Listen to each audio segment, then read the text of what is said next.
Ben Jean-Jacques, c'est pas moi, mais pas du tout. Attention. Cinévox.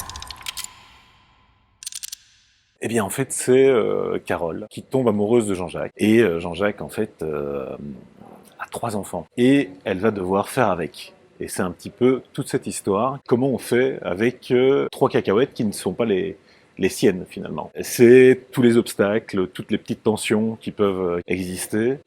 Et puis toutes les maladresses en fait qu'on peut faire dans une famille recomposée. Oui, il y a un côté du quadra qui finalement garde au fond de lui toute cette vieille éducation un peu patriarcale, qui dit toujours je gère, je gère, je gère, et en fait qui gère pas du tout. C'est ce côté aussi du mec qui est persuadé qu'il est 2.0, qui comprend le féminisme, qu'il est à l'écoute du temps dans lequel il vit, mais en fait non. C'est-à-dire qu'il lui reste des vieux réflexes, vraiment quelque chose qui est au fond de lui, et on va dire qu'il évolue. Il y a une petite évolution, mais à un moment donné, il va être confronté à ce genre à toutes ces contradictions face à ses enfants, qui eux, évidemment, c'est la nouvelle génération qui arrive avec des vraies revendications d'écologie, d'égalité, etc.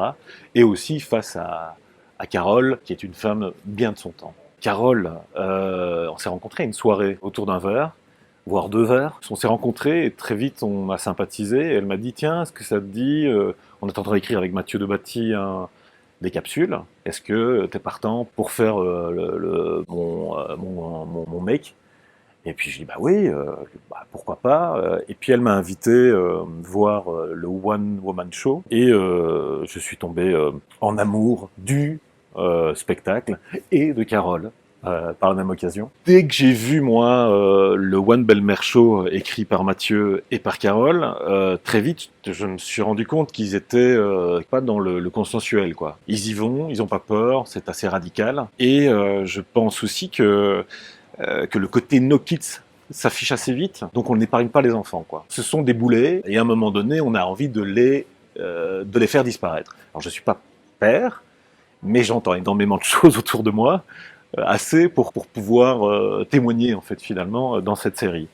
Maintenant, de l'autre côté, et c'est ça le bel équilibre, je pense que Mathieu et Carole ont trouvé, c'est justement d'y ajouter aussi beaucoup de tendresse et que les enfants aussi, eux, dégomment les parents, mais ont un besoin fusionnel d'être avec Jean-Jacques, mais aussi bien Carole. Malgré ce vilain virus, j'ai quand même l'occasion de tourner début de cette année, donc février-mars, on va tourner le film de Cédric Bourgeois qui s'appelle Ronald Crump, ce qui en dit assez long, et j'y interpréterai un acteur porno qui est déchu, voilà, mais qui est déchu, hein, on est bien d'accord. J'y serai avec Jean-Benoît Hijeux.